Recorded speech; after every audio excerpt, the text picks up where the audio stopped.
Hello, hello les belles Power Ladies! Welcome back sur le podcast Nourrir ta vie. Je ne pouvais pas passer à côté de vous présenter cette semaine une émission de radio en fait qui a été tournée avec Julie Châtelain. J'ai fait de la radio à CKVL pendant près d'1 an à titre de chroniqueuse et vraiment ce que j'en retire, c'est le coup de cœur amical pour Julie. Et en fait, ce que vous allez écouter, c'est notre dernière émission de radio qu'on a tournée ensemble pour boucler la boucle avant ma future aventure de vie qui approche. Mais pourquoi cette semaine précisément, c'était important pour moi de vous la présenter, c'est que Julie, malgré son handicap visuel, vient de courir 10 km au Marathon de Montréal. Et pour moi, Julie, c'est la preuve vivante qu'on peut tout faire, qu'on peut tout être et qu'on peut pleinement se dépasser. Donc, sans plus tarder, je te souhaite une bonne écoute à 4 segments vraiment différents avec des thèmes complètement extraordinaires comme la nouveauté, comme la résilience, comme le deuil, comme également, je vais parler en fait des apprentissages que j'ai faits au travers de la radio, au travers du fait d'être exposée. Une conversation entre deux sœurs de cœur, comme on aime s'appeler, parce que Julie et moi, on sent que ce n'est pas la fin, bien que ce soit la fin derrière le micro à CKVL, on sent qu'il y a vraiment plein d'autres choses qui nous attendent ensemble.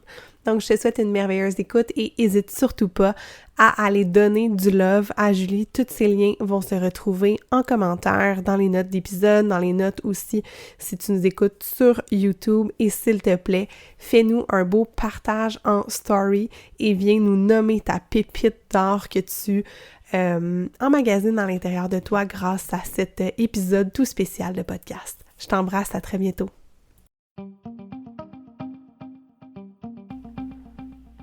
Nourrir ta vie, le podcast pour alimenter ton corps et ton esprit. Ici, tu verras, c'est plus qu'un podcast. C'est une zone d'expansion et de création de vitalité pour les femmes rêveuses et gourmandes. Tu y trouveras une foule d'ingrédients pour te créer une vie qui goûte meilleure à chaque instant. Le nous de nourrir fait référence à la force du groupe, parce qu'ensemble, nous échangerons sur différents piliers de nos vies, dans la transparence et l'authenticité. Le tout bien assaisonné d'une couche de rire. Mon nom est Justine et je te remercie d'être ici à mes côtés aujourd'hui. Bonne écoute! Alors, on va faire des segments audio que vous pourrez réécouter. Que vous allez pouvoir réécouter. Alors là, c'est le segment nouveautés et changements. Exactement, Julie. Je te lance tout de suite une première question. Et c'est ça, j'adore avec toi. Souvent, c'est ça, je te lance une question. Ben oui, vas-y. Comment tu deals avec le changement et la nouveauté dans ta vie? Puis les auditeurs, je vous invite aussi à vous poser la question de vous dire comment je deal avec ça. Est-ce que c'est le fun? Est-ce que c'est excitant? Est-ce que c'est stressant? Parce que c'est le fun de savoir notre rapport au changement pour mieux être adapté au changement. Exactement. Donc, Julie, comment ça se gère dans ta vie? Mais moi, je pense que, premièrement, j'ai une capacité d'adaptation absolument phénoménale. Ça, je le dis, puis je suis capable vraiment de me l'approprier, là, parce que quand je me retrouve dans des situations, juste au niveau visuel, là, le nombre d'adaptations, et qu'à un moment donné, ça devient comme un automatisme tout le temps. Mais après ça, je me dis, mais je pourrais vraiment vivre plein d'anxiété à travers tout ça. Et non, ce n'est pas le cas. Alors moi, je vis très bien avec la nouveauté et le changement. Dans toutes les sphères de ta vie? Dans toutes les sphères. Je dirais que tout ce qui est en lien, mettons, avec des projets créatifs, avec différents... moi, j'ai un peu le syndrome... Facilement, je peux avoir le syndrome de l'imposteur. OK. Et je peux aussi être très perfectionniste et très dure envers moi-même. Alors, je dirais que quand j'ai un projet, un truc qui est nouveau, je tombe un peu là-dedans, là, mais ça revient quand même assez rapide, là, tu sais. Mais mettons, là, souvent, on dirait que c'est là que... Là, je veux que ça soit parfait. Les patterns reviennent. Oh ouais, oui. c'est ça. Mais en même temps, je suis très excitée par le changement. J'adore une forme de pression qui est là. Oui, il y a une pression qui est là, de vraiment comme, tu sais, réussir. Mais en même temps, je le sais aussi que je réussis, tu sais, comment je dirais ça? Tu sais, dans le sens que vu que j'ai une bonne capacité d'adaptation, je ne vais pas être déstabilisée. Donc, je peux être quand même même si j'ai l'impression que je perds mes moyens, on dirait que je les perds pas tant. Ça fait que je reste quand même assez groundée à travers tout ça et que finalement, le résultat, je suis tout le temps très fière. On dirait que je te vois comme un canard. Tu sais, genre, à l'intérieur, c'est ça l'image qui m'est venue de genre, oh my God, oh my God, oh my God, oh my God. Mais rien n'y paraît. De l'extérieur, tout le monde est comme, mon Dieu, un canard, ça flotte, c'est cute. C'est ça. Mais je te comprends tellement parce que, au travers de l'entrepreneuriat, au travers de différents chapeaux que je porte dans ma vie, de la nouveauté, du changement, j'en ai vécu, puis j'en ai vécu, puis j'en ai vécu. Puis ma sœur, elle dit tout le temps, fais comme... En fait, je dis tout le temps, fais comme si tu savais ce que tu t'en allais faire. Oui. Puis ça, elle trouve ça drôle parce qu'un moment donné, elle est arrivée dans une situation où elle savait pas trop quoi faire. Puis elle fait, OK, ma soeur, elle ferait quoi? Elle ferait semblant qu'elle sait quoi faire. Oui. L'espèce de confiance un peu empruntée, dont on sait pas trop où. Oui. Puis tu mets comme une cape de comme, OK, m'a dealé avec ça. Puis ça va être ça. Parce qu'on peut avoir le choix de tomber dans de l'anxiété, dans de la panique, là, oh my God, puis de l'espèce de sabotage intérieur de je serai pas à la hauteur, je suis pas bonne, je suis pas capable. Ou, écoute, quoi qu'il arrive, je vais le faire du mieux que je peux, puis je vais faire semblant que je sais ce que je fais. Ouais. Puis on dirait que de même, les gens te font comme confiance, fait qu'au moins, il n'y a plus la panique collective. Parce que tu sais, quand tu doutes de toi-même, les gens doutent de toi. Ben oui, absolument. Là, non, ça c'est sûr. Mais oui, t'as raison. Je pense que moi-même, je me joue un peu des tours là, à ce niveau-là. Là. Tu sais, de même si je le sais pas nécessairement comment. Et souvent, c'est parce que c'est que c'est des projets où est-ce que je dois comme créer quelque chose. Là. Ben moi, j'ai quand même... on dirait qu'avant, j'étais beaucoup plus dans le syndrome de la page blanche, là, où, tu sais, de... on dirait que ça peut être long avant de... Tandis que maintenant, on dirait que j'auto... Tu sais, tout de suite, je brainstorm, j'écris n'importe quoi. T'as dit j'auto-bullitionne dans le cerveau. Là, complètement. Et souvent, même, des fois, je me dis, oh mon Dieu, on dirait que je viens de me rallonger parce que j'ai tellement pitché d'idées que là, on dirait que je me suis fait une espèce de to-do list to-do list sans fin. Et là, on dirait je veux un peu prendre de tout ça. Et là, des fois, c'est ça, moi. En fait, c'est comme si j'ai peur pour aller à l'essentiel. Mais au début, souvent, c'est comme, je sais pas nécessairement comment, mais c'est pas grave, je le fais, je lance toutes mes idées. Alors peut-être que oui, des fois, les trucs me prennent un peu plus de temps à ce niveau-là par rapport à ma stratégie, mais en même temps, ça fait quand même que en bout de ligne, j'y arrive tout le temps. Tu vas aller, ouais. Oui, c'est ça. Mais je trouve ça intéressant ce que tu dis, le trop d'idées, parce que ce matin, c'était quelque chose que j'avais en tête, que des fois, je suis comme, OK, là, matin, je vais me lever, puis là, je vais faire ça. Oui. Puis là, après ça, il y a comme la déception qui embarque de, j'ai pas fait tout ce que je m'avais dit que j'allais faire. Ouais. Puis je fais, OK, mais est-ce que ma journée, à la fin de ma journée, je suis arrivée là où je voulais être? Oui. Est-ce que tous mes buts intérieurs, comment je me sens, est-ce que à qui je voulais jaser, les prioritaires sont atteints? Ouais. Oui. Le reste, c'est comme du sel, puis juste de l'assaisonnement superflu au final, qu'on se dit, oh my God, faut que je fasse ça pour arriver à ça. Puis je pense que ça, c'est un frein du changement, parce que comme tu dis, on voit une montagne qui est énorme, qui au final... Si on le décortique en marches, ben c'est 5-6 marches à réellement devoir accomplir. Mais quand on pitch tout plein d'idées de croyances limitantes de notre cerveau, de oh my God, faudrait que je parle à telle personne. Et là, je dis les faudrait, les faux, faux. C'est comme des choses qu'on sait pas trop de où que ça pop, puis là qu'on se dit, OK, ça serait vraiment important que je fasse ça. Mais quand on prend un peu d'auteur, puis qu'on voit, je pense que c'est là que le changement devient plus facile parce qu'on arrête de mettre tout dans le même... Comme dans la même soupe un peu, là, chaque légume, on va le couper un à la fois pour faire une soupe, pour faire un mijoté, peu importe. Donc, des fois, de pas tout voir en même temps va faire qu'on est plus adaptable au changement, adaptable à la nouveauté, finalement. Oui. Et là, tu sais, là, si on parlait plus comme exemple, justement, avec des projets et tout ça. Mais tu sais, au niveau de l'adaptation, au niveau de la nouveauté, au niveau du changement, mais moi, je connais plusieurs personnes dans mon entourage qui sont vraiment qui gèrent pas bien ça, là. Exemple, que ça soit juste une nouvelle fréquentation.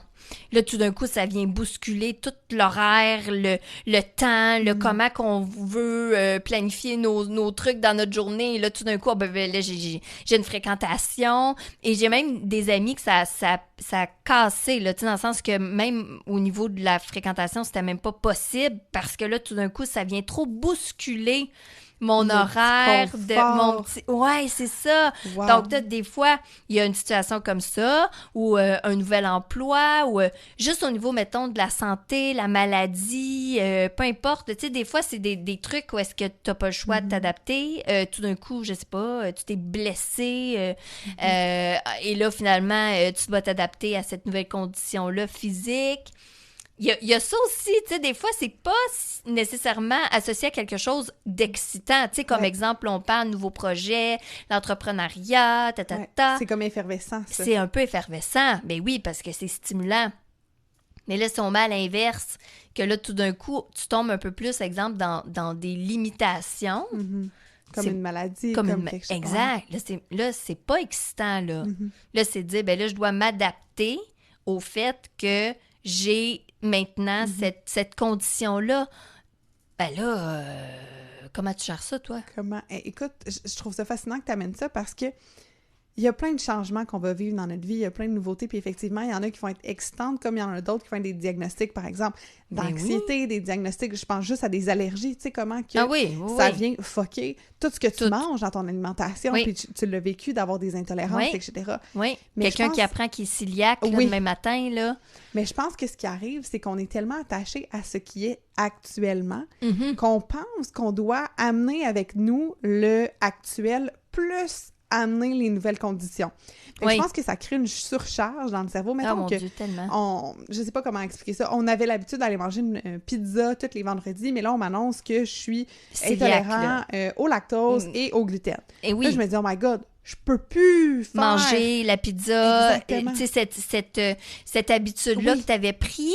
Exactement. Et là, c'est comme de dire, mais là, premièrement, en fait, si on t'annonce que tu as une exemple, cœliaque, je veux dire, cœliaque, c'est comme plus intense que vraiment. T'es tolérante au lactose, parce qu'intolérante au lactose... Il y a des petits lactates. C'est des petits lactates, c'est ça. Tu sais, c'est une intolérance. Cœliaque, c'est une allergie, c'est pas la même chose.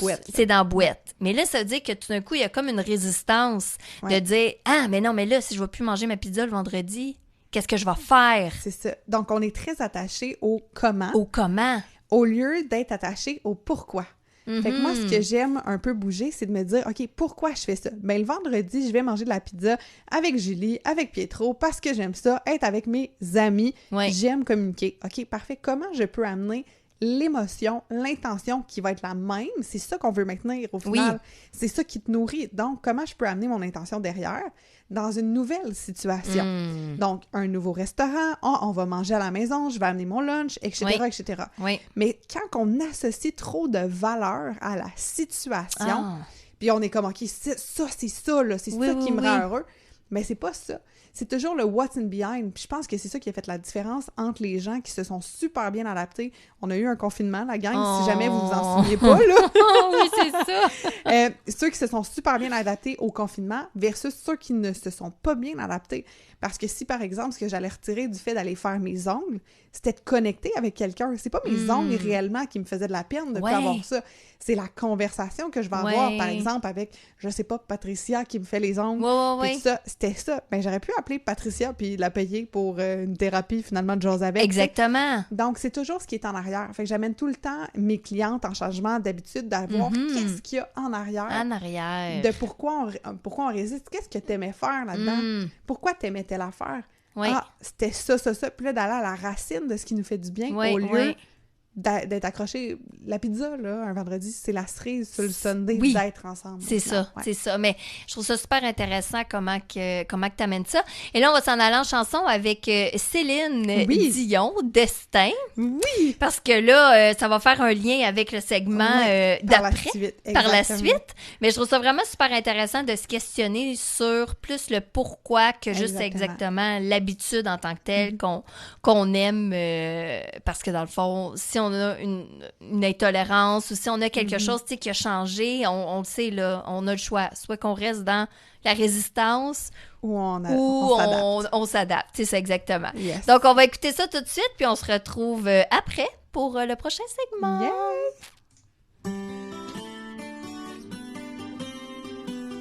Justine. Et là, Justine. Je pense que là, tu prends le micro, hein? J'ai envie de faire un mouahaha. Oui, hein, c'est ça, hein? Je suis comme, il y a tant de pouvoir qui m'est remis dans tout ça. Oh oui, complètement. Que je souhaite utiliser à bon escient. Oui. Parce que, Julie, je sais que tu es une femme qui aime mettre les autres en lumière. Je sais que tu es quelqu'un qui aime mettre sous le spotlight puis de faire briller. Mais qu'en est-il de toi? Oui, on est dans ton univers. Tu nous... je vais dire, tu nous drops ici et là un peu de ton parcours, un peu de qui tu es, mais sans pleinement prendre le temps de le déposer. Puis j'avais envie, moi, de prendre le temps avec toi. Les auditeurs te connaissent d'un angle, mais de te connaître encore plus, de ta résilience. On parlait du changement, de l'adaptabilité. Ben oui. Tu as une condition que certains connaissent, peut-être pas, qui est un handicap visuel. Est-ce que tu pourrais nous parler, en fait, de comment ça a starté? Parce que moi, dans ma tête, tu t'es arrivé un accident un année à l'âge adulte. Puis, tu sais, on pose pas trop de questions parce que socialement, il y a quelque chose d'un peu tabou, je sais pas. Toi, est-ce que les gens osent te poser des questions? Bref, raconte-nous un peu en fait, par rapport à ça. Moi, c'est parce que c'est double. Là. C'est le fait qu'il y a l'handicap visuel, donc tout ce qui est la condition, les maladies au niveau de l'œil, mais c'est le fait aussi que moi, il me manque un œil, donc j'ai une prothèse oculaire. Yes. Et souvent, les gens qui ont une prothèse oculaire, ben ils n'ont pas d'handicap, là. C'est qu'ils ont eu un accident. Exactement. Alors, c'est pour ça que moi, rapidement, les gens sont à l'aise de me poser des questions parce qu'ils voient que j'ai une canne blanche et que j'ai une prothèse. Mais souvent, les gens pensent que soit je suis aveugle complètement, vu que j'ai une canne blanche, ou il y en a d'autres qui pensent que j'ai une canne blanche à cause qu'il me manque un œil. Oh, wow. Et que là, je leur explique, puis qu'ils pensent en fait que mon œil droit voit parfaitement, mais que le gauche voit pas et que c'est pour ça que j'ai une canne. C'est pour ça que souvent, je me retrouve que les gens me posent des questions. Mais aussi parce que tu es ouverte à ça. Oui. Aussi, je pense que tu n'as pas toi-même, je dis, il y a des tabous sociaux. Ouais. Mais toi, tu l'as tellement pas. Non, c'est ça. C'est-à-dire que tu te caches pas, tu nous regardes droit dans les yeux, tu es là, tu es confiante, tout ça. Puis ça, je pense que ça fait la différence parce que ça crée l'ouverture à avoir une conversation sur la différence et à pas faire comme pauvre petite Julie. Ah mon Dieu, tellement parce que c'est pas de même que tu te vois. Non, je le sais, ça. Non, c'est ça. Est-ce que tu voyais, je le sais un peu, là, mais est-ce que tu voyais quand tu étais petite comment ça s'est passé, comment qu'on a découvert que, ça serait peut-être moins évident que la norme des gens dans ton contexte? Mais c'est parce qu'en fait, c'est que moi, ça a été comme par étapes, là, je vais dire que dans le fond, c'est vraiment là à partir de 36 ans là, quand ils ont commencé à m'opérer, à ouvrir mon œil là, puis aller voir les structures, faire des scans, c'est là que finalement on a eu comme le portrait général de tout. Oh my God. De tout, là. Mais parce que dans le fond, moi j'ai 40 ans, ce qui veut dire que je suis née en 82. En 82, côté handicap visuel, c'était pas nécessairement bien connu. Là. Maintenant, à 6 mois, on peut mettre 3 mois même, je pense, des petites lunettes à des enfants. Là. Moi, j'aurais été ce profil-là. Mais à ce moment-là, on le sait pas ce que j'ai. On a même pensé que j'avais plus une déficience intellectuelle. My God, hein? Avant même d'évaluer les yeux. C'est débile. Et c'est ça. Mais c'est parce que je fonçais dans les murs, je déboulais les escaliers. Et là, ils ont dit « Oh, je pense qu'elle a une déficience intellectuelle. » Jamais pensé que c'est parce que la fille, elle voyait pas. Non. C'est débile quand même. Oui, c'est ça. Et ça a pris quand même 3 ans et demi. J'ai eu ma première paire de lunettes, j'avais 3 ans et demi. Ce qui veut dire que moi, là, toute ma construction, là, ma fondation de petite fille, elle s'est faite comme une petite fille qui était aveugle. Parce que dans le fond, je suis née avec une myopie de moins 14. Mais c'est moins énorme. 14, c'est énorme. Et là, je suis comme... Et moins 14... J'étais à moins 2, même Non, c'est ça. Et moins 14, pas de lunettes.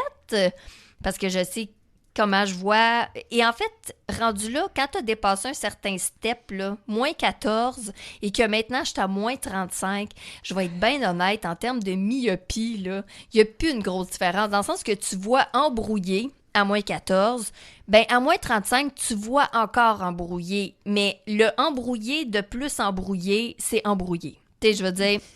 Non, mais tu sais, c'est parce que c'est ça, les gens, à un moment donné, font comme « Oh mon Dieu, moins 35, tu dois plus... » Mais non, mais Je voyais déjà pas. Je voyais déjà pas. Ouais. Ça veut dire que moi, quand j'étais petite, j'ai fait toutes mes étapes et c'est là que ça, c'est un centre de réadaptation qui m'ont évalué, là, ils m'ont dit ça. J'ai fait toutes mes étapes. Moi, là, j'ai fait du 4 pattes à 6 mois. L'étape du 4 pattes, là, pour un enfant, habituellement, c'est parce qu'il a vu quelque chose et il s'en va vers le quelque chose qu'il a vu. Il y a une curiosité. Mais moi, j'ai fait du 4 pattes et les enfants qui ont un handicap visuel, habituellement, font du coucher à debout. Parce que là, quand t'es debout, l'objet est proche de tes yeux. Fait que t'es capable d'aller le voir. T'es capable d'aller le voir. Moi, là, naturellement, à 6 mois, j'étais à l'aventure. Moi, je partais, je m'en allais, je fonçais dans les murs, je déboulais les escaliers. Il y avait aussi le fait que je m'éloignais de ma mère, je m'éloignais de mon père. Moi, ça allait bien, ma vie, là. Donc, j'avais vraiment ce côté-là très aventurière. Qui était normal. Normal. Pour l'enfant que t'étais, ouais. Oui, c'est ça. Et ce côté-là aussi, vraiment déjà beaucoup dans la résilience, là, de j'avance, je tombe, je me relève, je continue. Et j'ai fait ça pendant 3 ans et demi de ma vie. Ce qui veut dire que quand j'ai eu ma première paire de lunettes, ben là, il y a un monde qui s'est ouvert. Ouais, là, parce que là, tout d'un coup, les petites maisons en face, là, c'était les voisins d'en face. Là. Tu sais, c'était pas... c'était pas comme dans le fin fond d'un champ, là, que je voyais des mini-maisons dans le fond. Non, c'était mes voisins de la rue en face. Et que là, j'ai fait « Oh, maman, il y a des maison! » Et là, ma mère s'est rendue compte comment que je voyais rien. Rien. Oh my God. Rien.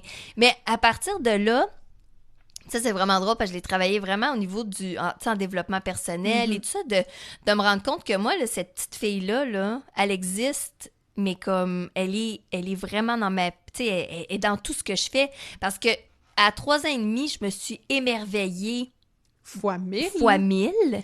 Mais moi, cette petite fille-là, elle s'émerveille encore de la même façon chaque fois que je vois quelque chose. Et souvent, les gens sont comme un peu, ben, OK, tu sais, c'est une fleur encore, comme juste avant une autre fleur. Et, oh, mon Dieu, regarde la fleur. Ben, c'est ça. C'est comme quand j'ai vu les petites maisons. C'est la même chose. Alors, je m'émerveille de la même façon. C'est comme tout le temps un miracle, un peu, on dirait, le qu'est-ce que je vois, même si je le vois à une distance plus proche, que je le vois moins bien ou que... Mais il y a quand même quelque chose... Tu disais que ton développement a été fait, mais tu sais, au niveau du cerveau, puis tout ça, ça se fait plus avant 6 ans, dans le fond. Oui. Donc, c'est pas... T'as quand même eu un 3 ans comme ça, mais c'est vraiment le avant-après d'être devenu ancré de la gratitude de nouveauté versus que nous, mettons, en tant qu'humains, je veux dire, vous, moi, ça s'est fait graduellement. Il n'y a pas de wow, il n'y a pas de oh my God, versus que là, tu sais, je pense juste à quelqu'un qui a une situation financière qui rush, puis là, wow, du jour au lendemain, ben oui, je peux m'acheter un café. Je peux faire ça, je peux faire ça. Comme, il y a comme une gratitude, je pense, qui est amplifiée dès le départ. Fait que moi, je pense que tu pars avec des points gratitude en partant dans la vie. Je pense aussi, parce que comme ça n'a pas été graduel, ben moi, ça c'est juste comme paf! Tu sais, comme, d'un coup, là. Et habituellement, mais c'est ça, les gens, c'est comme une construction qui se fait naturellement. Ça veut dire que toi, les petites maisons d'en face sont là, point. Tes yeux les ont vus toute ta jeunesse. Alors, t'as pas le même émerveillement d'un cadeau d'une maison comme ça. Parce que c'est pas exceptionnel. Ça dépend pour qui, voir. Je me mets dans ta peau 42 secondes, puis oui. C'est ça. La fleur est belle. La fleur est belle, la pointe de tarte est belle, la console... Tu sais, je veux dire, tout est comme... Oh mon Dieu, c'est beau. C'est quoi la relation que tu as avec tout ce que tu vois autour de toi? Parce que là, aujourd'hui, il y a un œil qui, on va dire qu'il fonctionne plus parce qu'il est plus là. Non, c'est ça, je veux dire. Il n'y a plus aucun résidu visuel. Là. Et ça, ton opération date d'il y a 2-3 ans? Officiellement, dans le fond, on a enlevé l'œil le 18 mars 2020, en début de pandémie. Ça, je sais pas, là, je regarde le temps, on a un peu de temps, mais j'aimerais ça que tu nous racontes brièvement comment ça s'est passé, parce que en COVID, toute seule, à l'hôpital, là, quand même, il y a quelque chose. Là, c'est sûr qu'il y a eu, tu sais, là, on va vite, on passe de la Julie de 3 ans et demi, puis on vous ramène à Julie de 36 ans, mais il y a quand même eu tout un chemin de vie, un chemin d'apprentissage, etc. Mais là, t'arrives, t'as tout fait ça, t'es dans la résilience tout le temps, et t'arrives et on t'annonce que ce sera plus possible d'avoir 2 yeux. Comment tu gères ça? Mais en fait, c'est même pas comme ça que c'est arrivé. Comment? Non, en fait, c'est parce que... Non, mais c'est ça. C'est que dans le fond, c'est que là, on m'opérait à répétition parce que là, on opérait et là, 2 semaines après l'opération, ça lâchait. On opère dans le but de quoi? On opère dans le but de garder l'œil. OK. Parce que dans le fond, en fait, l'enjeu, le problème, c'était des décollements de rétine. Un décollement de rétine qui n'est pas opéré, ce que ça fait, c'est que l'œil, oui, tu vas perdre la vue là, de ton œil, mais ton œil va rétrécir, va s'atrophier comme un raisin sec. Là. Et en fait, c'est comme si la rétine, c'est une espèce d'élastique. Là, ça tient l'œil. Si tu enlèves ça, oui, là, il meurt, là, mais dans des douleurs atroces, là. Parce que je veux dire, un œil qui s'atrophie, là, c'est pas plaisant, là, ça sert pas à ça dans la vie, là. Et que c'est pas plaisant. Fait que c'est pour ça, alors moi, c'était, OK, mais on t'opère parce que oui, d'un côté, on veut pas que tu sois un raisin aveugle. Ben oui, éventuellement un raisin sec, mais on veut surtout pas, tu perdes ton œil. Wow. On veut pas que tu perdes la vue, mais là, tranquillement, il m'opérait, je perdais plus de vue, parce que là, il se rendait compte que la rétine, finalement, c'est comme si la rétine, elle rentrait plus à sa place où elle était supposée. Puis c'est là qu'ils ont réalisé que l'œil était comme, voyons, ben trop immense, cet œil-là, parce qu'une rétine, c'est la même longueur de rétine pour tout le monde, là. Il n'y a pas de différence. Exemple, la rétine mesure 20, je sais pas quoi, 20 mm. 20 pieds. 20 pieds, ouais, non, c'est ça. Écoute, 20 pieds de rétine. Ah, c'est ça, tout entouré. Non, mais tu sais, c'est ça, elle a une mesure qui est standard. OK. T'as la même que moi, ben là, moi, c'est parce qu'on se rendait compte que l'œil, on n'arrivait plus à replacer. Alors là, c'est là qu'on fait comme si l'œil était beaucoup trop gros. C'était l'œil qui était... Exactement. Wow. Et plus on l'opérait, plus il grossissait. Ah, il était comme enflé, il n'aimait pas sa vie. Mais non, en fait, c'est même pas qu'il était enflé, c'est qu'il était déjà plus gros que la normale. Et là, il savait pas. Et là, ça, c'est la myopie. C'est comme si mon œil est comme une espèce de ballon de football, là. Tu sais, il est gigantesque. Et là, le problème, ben là, c'est ça, c'est que là, il opérait et ça marchait pas. Et moi, après plusieurs opérations, ben j'ai demandé à mon médecin, j'ai dit, est-ce qu'on peut regarder juste l'option, là, de dire...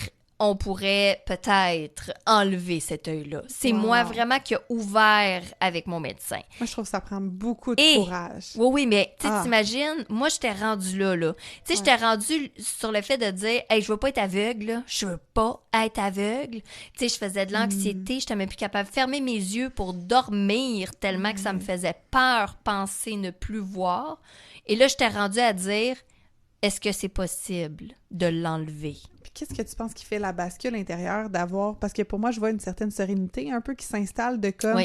Là, non, keep it. Puis là, et si c'était ça qui était dû pour arriver, puis de genre... Comme ça. Ouais. Oui, mais en fait, moi, c'était ça. Mais là, c'est que je voyais que l'option n'était pas possible. La médecine disait non. C'est pas possible. Alors là, il n'était plus question d'avoir mon consentement. Tu sais, là, c'était comme, ben non, Julie, regarde, si on a t'opéré, on va t'opérer. Et le nombre de fois qu'on va t'opérer, c'est qu'est-ce qu'on va décider.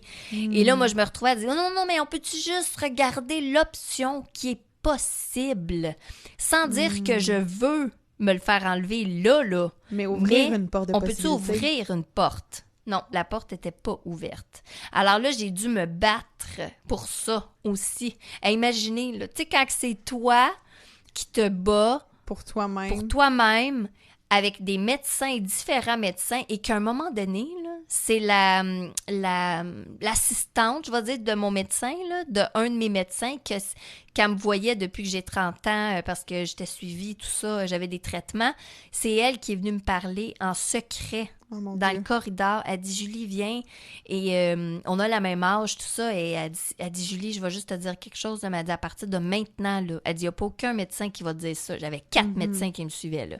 Elle dit, aucun médecin qui va te dire ça, mais je te le dis, ils vont tous s'acharner, là, pour être le gagnant de la course, là, de dire, on y a sauvé l'œil, là. Mais elle dit, à partir de maintenant, tu peux décider de te le faire enlever. Ben, elle dit, en fait, tu aurais pu avant, mais elle dit, là, je te le dis, prends ça, là, en toi, là, prends le pouvoir. Ouais, prends le pouvoir et tu leur dis, c'est non.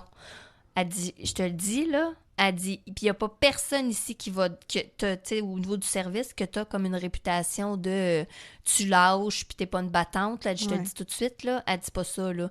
Elle dit, c'est juste que là, et je pense qu'il faut que tu mettes vraiment ton pied à terre.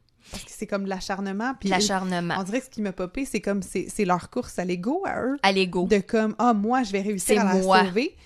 En oubliant ta condition humaine derrière. Exactement. Ça me fait des frissons. Tu sais, puis je la connais, ton histoire, tu m'en as déjà parlé, mais à chaque fois, je suis comme, à quel point la profession, puis un peu le syndrome peut-être de sauveur, puis de moi, je vais être capable, puis de tout ça, vient au final tellement impacter le patient. Complètement.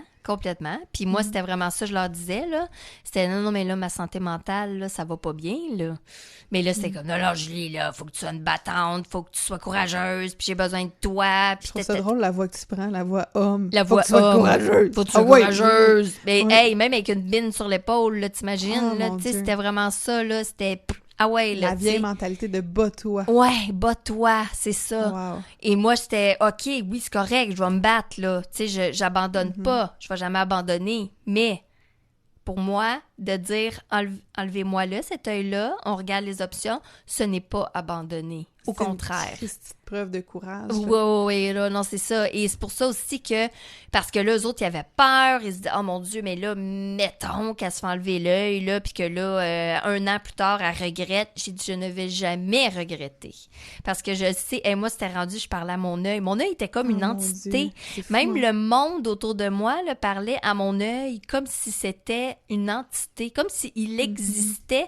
Et quand j'en parlais, c'était vraiment ça, là. J'ai dit, hey, cet œil-là, là, j'ai dit, je le sais, là, il se bat, il veut pas lâcher, mais regardez, il est dans quel état, là? Il est en lambeaux, et il lâche pas. Et moi, je parlais le soir à mon œil, puis je disais, c'est beau, tu peux lâcher, là. Go. Arrête, là. Arrête de te battre. C'est vraiment comme, tu sais, quand quelqu'un qui a le cancer, ou tu sais, c'est beau, tu peux partir. Mais je parlais comme ça à mon œil, ce qui fait que je savais que je n'aurais jamais de regrets. Et je n'ai jamais eu de regrets. Parce que l'espèce de processus un peu de deuil, de fin, il était fait en toi, à l'intérieur, finalement. Complètement. T'avais semé ces graines-là. Et c'est pour ça, quand on a enlevé mon œil, j'ai pas eu de regrets. Mais j'ai quand même dû vivre avec le choc que tout d'un coup, il me manque un organe. C'est pas parce que j'avais fait la paix que je me disais, c'est correct, là, cet œil-là, là, il a fait tout son chemin qu'il pouvait. Là, il en peut plus, là, il me le dit, là, il guérit plus. Là. Donc, je pense que là, il est en état de... De toute façon, il était mort, finalement, cet œil-là. C'est là qu'ils se sont rendus compte que le fait que j'avais ouvert en disant, c'est correct, ben finalement, tant mieux, parce que sinon, on se serait retrouvé quand même qu'il aurait fallu qu'il me l'enlève. Alors là, au moins, j'avais fait un bout de chemin avant tout, mais on aurait dû l'enlever. Il était tout en train de se nécrofier. Il y avait plus rien à faire. Mais quand même, là... Ce que je trouve fou, c'est que, tu sais, à quel point vous le savez pour votre corps. Tu sais, je dis vous, mais comme tu le savais, nous, des fois, on est dans le système de santé où on va quelque part puis on colle quelque chose au médecin.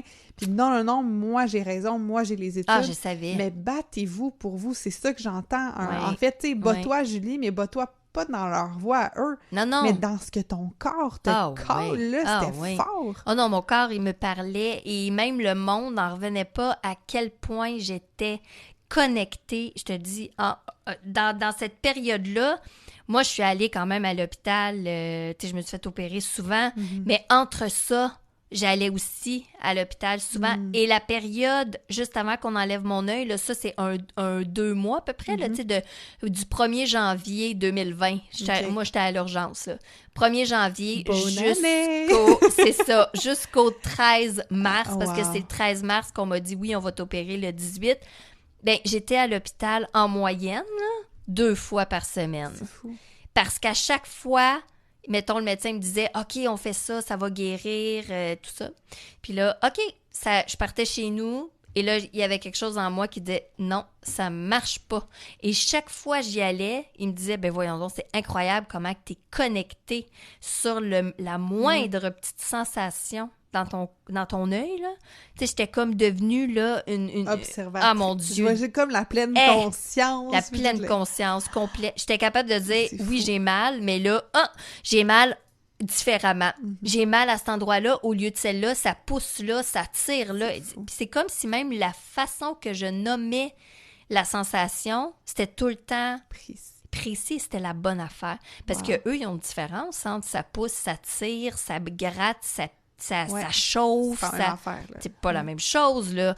Il y a comme ici c'est embrouillé, il y a ci, il y a ça. Ça leur donnait tous les indices à chaque fois. C'était vraiment incroyable. J'avais développé comme un 6e sens. J'ai envie de savoir la bascule un peu qui se fait entre le choc de « Oh my God, j'ai un organe en moins » puis le maintenant. Tu sais, je veux dire, on est quand même 3 ans plus tard. Oui. Comment... il y a eu comment le pont, Oui, ça aussi, il y a eu des étapes, là, parce qu'au début... la première fois, je me rappelle que je me suis vue en photo. En fait, c'est une de mes amies qui m'avait dit « Julie, tu sais, j'aimerais ça que tu m'envoies une photo. » Elle avait comme besoin de... je sais pas comment, mais tu sais, c'est comme si elle voulait voir son amie sans dire que c'était comme sensationnalisme, là. C'était vraiment plus de, tu sais, j'ai besoin d'être là avec toi, même si je suis pas avec toi. Et en prenant une photo, j'ai envoyé et je l'ai vue. Et là, je me suis retournée, j'ai eu mal au cœur, je me suis presque évanouie, et je me suis effondrée en larmes. Ma mère était là, mon Dieu, qu'est-ce qui se passe? Je me suis vue! Là, ma mère était comme, ben là, pourquoi tu t'es regardée? Ben parce que fallait que je me regarde. Mais c'est ça, ce bout-là, là, j'ai été vraiment là un bon... oh mon Dieu, j'ai eu tellement de... J'ai eu vraiment besoin là, que ça soit étape par étape. J'ai été là un bon 2 mois pas capable de me regarder. Mais vraiment pas, parce que là, tout d'un coup, c'est vraiment, c'est moi avec... Et au début, hein, c'est pas comme maintenant. Là. Maintenant, c'est tout guéri, là, mais au début, c'est pas ça. Là. C'est vraiment comme une blessure. C'est pas cute. Là, c'est pas cute. Et là, t'as les regards des gens qui t'aiment, mais que là, ils te voient, et que là, eux-mêmes font comme « Oh, OK. » Tu sais, tu le sens, même s'ils ils veulent pas là, le démontrer, tu le sens qu'il y a quand même quelque chose. Tu sais, c'est comme si j'arrive puis j'ai une grosse cicatrice sur le bras. Il y a quand même... C'est comme la pitié, le dégoût. Non, pas la pitié. Non, je dirais vraiment plus le truc de faire « Ouf, OK. » Tu sais, non, je veux pas voir ça. Tu sais, c'est... Émotionnellement, là, tu sais, oui, je vais être là pour toi, de te soutenir, mais visuellement, je peux pas regarder ça, là. Parce que ça reste que c'est dans ma face, tu sais, c'est mon visage. Fait que c'est comme assez, tu peux pas le cacher, là.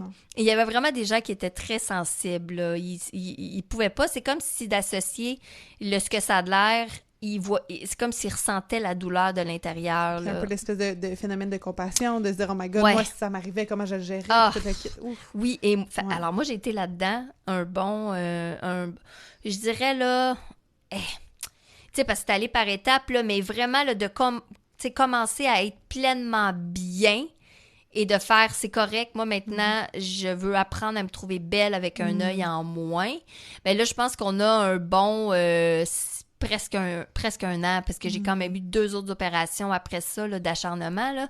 Donc, je dirais presque un an où est-ce que j'ai travaillé à dire « Non, mais là, faut que je sois capable de me trouver belle comme ça, avec un œil en moins. » Et à un moment donné, ça s'est fait. Je me suis levée un matin et tout d'un coup, je me suis dit « Ben, c'est correct, je suis comme ça maintenant et je vais pas me cacher pour aller au dépanneur, là. » Puis ce que je trouve beau, puis qui fait le pont avec le thème qu'on parlait un peu plus tôt dans l'émission, de l'adaptabilité au changement, puis de tout ça, c'est de continuer de croire qu'à un moment donné, on va être confortable dans la nouvelle situation. Oui. Tu sais, si tu avais fait comme au bout de 3 jours, ben je me trouve laide, puis je vais être laide, puis ça va être ça, puis toute ma vie, puis je suis dégueulasse, ben mine de rien, ça aurait été le discours interne que tu aurais maintenu devant ton miroir, j'allais dire devant la caméra, devant tout ça. Oui. Alors que tu dis, un jour, je sais pas quand, je mets pas de date dans mon agenda, mais je le sais profondément à l'intérieur de moi que je vais me trouver belle à nouveau. Oui. Et tu vois, et moi, en fait, j'ai même fait un coming out sur Facebook, justement. C'est comme ça que je l'ai fait. J'ai fait vraiment une vidéo avec moi Et j'ai parlé aux gens et je leur ai dit, voici, c'est la première fois que je me montre et je suis comme ça. Post-opération. Oui. Ça, j'ai fait ça. Je serais curieuse que tu m'envoies ça. Mais ça, je te dis, ça a été propulsé et c'est ça qui a fait que Amis Télé sont venus me chercher, que ça a vraiment ouvert sur quelque chose parce que là, c'était comme, oh mon Dieu, OK, hey, la fille, tu sais, il manque un œil, elle se montre et là, j'étais pleinement assumée et je suis comme ça, je suis belle comme ça.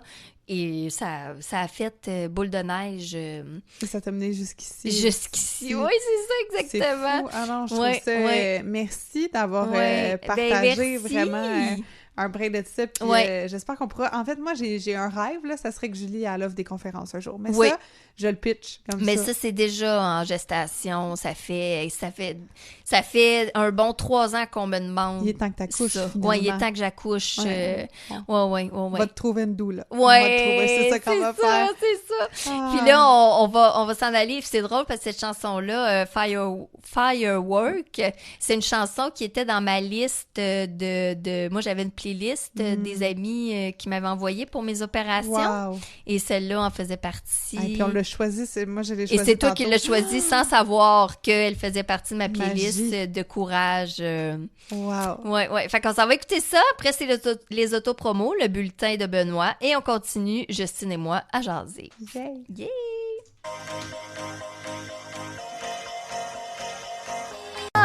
On est encore avec Justine.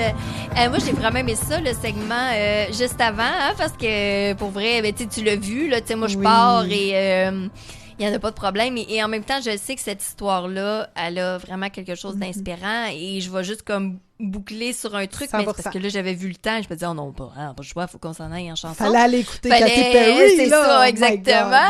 Mais moi, je vais tout le temps me rappeler dans cette période-là où est-ce que je me faisais beaucoup opérer et que même si j'avais des moments où est-ce que j'étais là, je vais dire, tu sais, vraiment down, là, tu sais, ça allait pas bien, là, dans mon énergie, tout ça, mais les gens, là, la même chose qui revenait tout le temps, c'était « Mais voyons, Julie, c'est incroyable parce que tu es capable de nous parler de ton état émotionnel, dépressif, là, tu sais, que tu es à bout et c'est jamais lourd.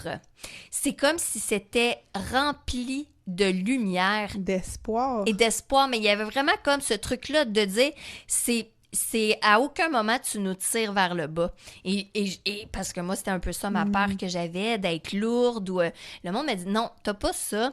Et je me suis rendu compte qu'il y a certaines personnes qui ont cette capacité-là de parler de quelque chose qu'ils vont vivre, de quelque chose qu'ils ont vécu, qui peut être quand même assez dramatique, et que ça ne traîne pas les gens dans le fin fond de la vase, là. Mais c'est incroyable parce que, tu sais, ça dépend toujours je dirais, du niveau de victimisation qu'on donne. Ouais, mais c'est ça. Je pense qu'au travers de tout ce que tu as vécu, tu as souvent, de la perception que j'ai, été en posture de pouvoir. Donc, oui, ça m'arrive, mais qu'est-ce que je peux faire avec ça pour la suite? Donc, est-ce que ça va me définir? Est-ce que ça va être qui je suis pour tout le temps? Ou je peux choisir que la situation qui est là me servent de tremplin à qui je vais être.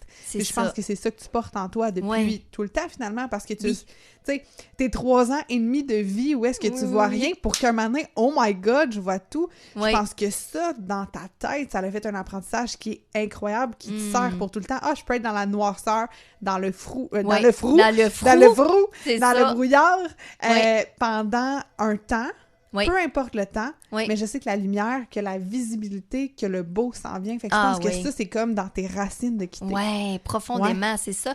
Et je pense que c'est pour ça aussi qu'on a vraiment connecté, toi et moi, ensemble, parce que moi, je ressens vraiment ça aussi de ton côté. Oh, t'as eu quand même... Mais non, mais oui. T'as quand même aussi un parcours qui a été... parsemé de rocailles. De rocailles, c'est ça. Tu sais, t'aurais pu prendre ça moins...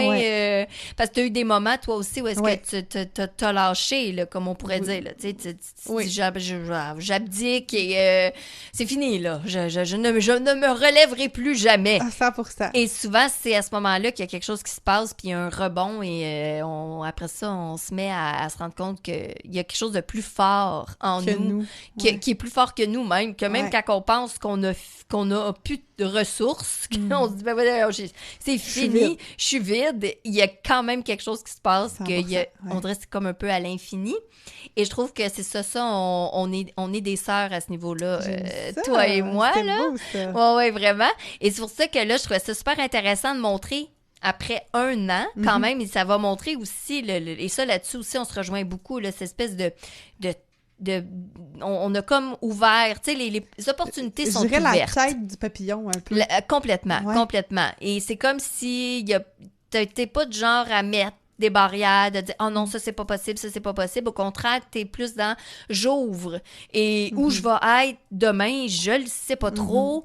Et on dirait que t'es comme vraiment là-dedans parce que depuis 1 an, t'as fait vraiment un changement, là, je vais dire comme ça, parce que quand t'es arrivé, c'était vraiment une évolution, mais c'est ça, c'était vraiment, OK, ben, je vais faire des chroniques dans ton émission, un peu coach culinaire, mais je vais amener le développement personnel à travers la nourriture. Ouais. Et là, finalement, c'est comme... C'était tellement pas assumé en septembre dernier, là, si je recule. C'était comme... je le savais depuis des années que j'avais envie de parler de cuisine, parce que pour ceux qui retontissent ici, qui me connaissent pas, chef cuisinière de première formation, coach en saines habitudes de vie, conférencière aussi, mais... je voyais cette vision-là du maintenant, en fait, de ce que je vis, ce que je goûte actuellement. Mais dans ma tête, là, j'étais weird, là. Puis là, j'avais commencé à l'été, en fait, mettons, au printemps 2022, à donner un peu de conférences, à ajouter ça. Puis là, ça passait pas tout le temps bien. Non, mais tu commençais, là, t'étais comme un bébé, là, là-dedans. Et moi, à ce moment-là, je le sais pas. Tu sais, moi, t'es venu vers moi. Parce que moi, j'avais fait un post, j'avais dit « cherche des chroniqueurs », tout ça. Là, t'es venu vers moi. Donc, il y a quelque chose en toi qui a été comme un peu plus fort de dire « Ah oui, OK, je saute dans cette aventure-là. » Mais en même temps, finalement, c'est ça, tu commençais... À merger les deux. Parce que je commençais pas à éduquer la cuisine. Je veux dire ça, il y avait un background qui était là. Puis il y avait un background personnel au niveau du développement. Mais de cette nouvelle recette-là ensemble, quand on avait parlé, puis là, je t'avais dit un peu ça, puis là, toi, t'avais tout de suite été excitée, puis j'ai fait comme, OK, il y a des gens, quelque part, que j'avais aucune idée si Julie allait dire, oui, OK, viens-t'en sur mon show. Non. Mais juste cette possibilité-là qu'elle avait ouvert de, c'est cool. Fait que c'était comme une première validation de, je suis pas si bizarre que ça, puis ça se peut, puis il y a des gens, quelque part, qui aimeraient ça entendre ça. Ouais, exact. Fait que ça a été une ouverture. Mais alors là, dans le fond, ce que je comprends un petit peu, c'est que je peux avoir été comme une petite... une petite bougie d'allumage, 100%, là. Puis encore dernièrement. Non, mais là, c'est ça. Alors là, je commence à me dire que... c'est toi le beau, c'est ça. Il y a une fierté, là, de dire que... Tout grâce à Julie. Finalement, tout. Finalement. Justine, tu existes grâce à moi. Là, il y a mon père qui était sur les ondes, puis il est comme là, Julie, rassure-toi, papa, il a été là. Ah oui, fait que je salue parce qu'il nous a écrit qu'on avait fait une... il est à l'écoute. Il est arrivé avant moi. Oui, c'est comme, non, j'étais là, j'en ai donné un peu. C'est ça. Exact. Mais là, ça veut dire que dans le fond, en 1 an, t'as vraiment fait des bons cantiques, là, assez incroyables, là. Ouais. Parce que là, si, exemple, on prend la Justine de 2023, septembre 2023. Là. Septembre 2022? Ben, maintenant, oui. Comparé à septembre 2022... Oh mon Dieu. C'est incroyable. C'est pas la même affaire. C'est pas la même affaire. mais qu'est-ce qui s'est passé à ce moment-là? Qu'est-ce qui se passe à ce moment-là? Tu sais, dans le sens de, quand tu commences à faire des chroniques dans mon émission, et là... ce chemin-là qui s'est comme transformé tranquillement. Est-ce que tu en as eu conscience ou pas tant? C'est parce que tu ouvres des portes et... Il y a comme 3 réponses qui vont venir, puis je vais vous les livrer comme elles sortent. Ben, je dirais, il y a quelque chose actuellement que j'ai mis des mots cette semaine sur ça, puis qui va être en lien avec mon futur projet qui s'en vient, mais libérer ta vie de rêve. OK? Libérer ta vie de rêve. Ta vie de rêve, OK? J'ai vraiment eu l'impression qu'à un moment donné, j'ai arrêté de me dire ça se peut pas. Oui. Puis c'est devenu et si ça se pouvait? Ben oui. Donc, je me suis mis à libérer des rêves, à les nommer, à demander pour recevoir, à faire ça, à j'ai jamais fait de radio. Ben non, c'est pas vrai. J'en ai fait en radio étudiante. OK. Fait que j'aurais les compétences de si Julie me choisit. Oui. Puis au pire, tu sais. Donc, je me suis mis à libérer mes envies. Mais dans le fond, tu t'es mis à lancer des perches. Parce que même si tu dis, la radio avec Julie, ça pourrait être possible, mais Julie, si tu me relances. Pas me chercher. Ben non, parce que moi, je te connais pas. Alors à ce moment-là, si tu me relances pas. Non.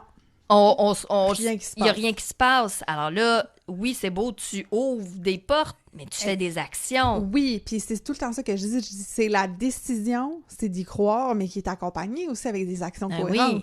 Tu sais, je veux dire, puis c'est drôle parce que cette semaine, j'allais déjeuner avec quelqu'un pour parler du mot chanceuse. Oui. Puis à quel point, puis ce monsieur-là a travaillé fort dans sa vie pour accomplir des choses, puis tout ça, puis il disait, hey, pour vrai, quand les gens me disent t'es chanceux, ça me fâche plus. J'étais comme, oh my God, je suis contente parce que moi avec. Ouais. Ça vient me chercher parce que... Comme chanceuse, t'as rien fait, là. Ça tombe du ciel, là. Des collaborations gratuites, des articles de blog pour des blogs de cuisine, pour des magazines, gratuitement, de l'implication, du réseautage, des semaines, puis je dis pas ça pour que vous fassiez « Oh my God, je suis tellement hot », non.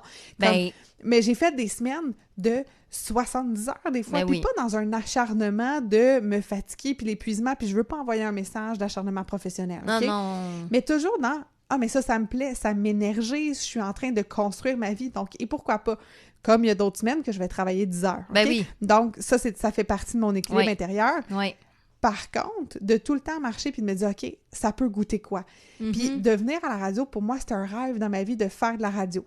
Puis au début, mon rêve, c'était de me dire, OK, j'aurais aimé ça être animatrice. Oui. Puis là, tu te rends compte, tu fais, est-ce que ce serait vraiment mon rêve de me déplacer à la radio, de faire ça? Donc, quand on a un rêve, pour moi, c'est d'aller l'essayer. Oui. D'aller y goûter. J'avais le rêve de faire de la télé. À l'automne dernier, j'ai tourné une émission de cuisine.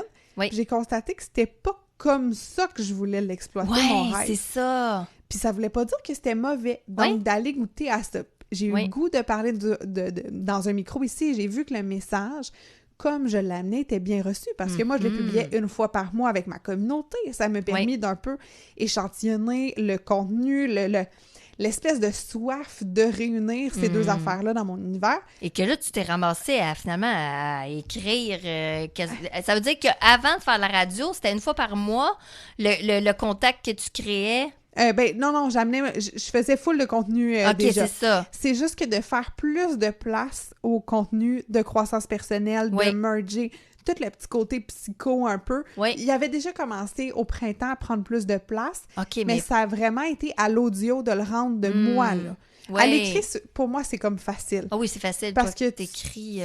J'écris, je me relis pas. Je passe antidote, je me relis pas, donc comme ça, je suis pas en train de penser, d'analyser. Je le poste. Oui. Ça, je le faisais. Mais d'être enracinée dans mon message, dans mes positions, ça s'est fait, je te dirais, pour les premières fois ici, qui m'a amené à lancer mon podcast en janvier. Ton podcast en janvier? Oui. Ah, moi, j'avais l'impression que ça faisait avant la radio. Non, le podcast il est arrivé il est après. Ouais. Wow, OK. Mais j'avais été invitée sur un paquet de podcasts. Oui, j'avais été testée. Mais que toi, t'en fasses un. Et là, à ce moment-là, ça t'a permis de goûter à l'animation. Exactement. Parce que là, c'est mais toi de qui chez anime. Moi, de voir comment c'est, de pas avoir... Oui.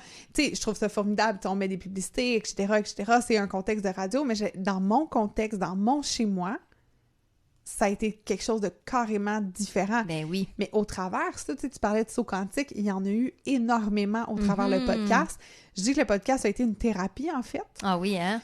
Ah, mon Dieu. Mon mentor en podcast, c'est Marco Bernard, pour ne pas le nommer, là. Je sais c'est Marco qui. est incroyable. Puis, lui, c'est parce que tu as fait la formation. Sa formation, avec lui. Coaching. Tu vois, moi, j'ai fait la formation, mais je me suis retrouvée à faire un peu comme...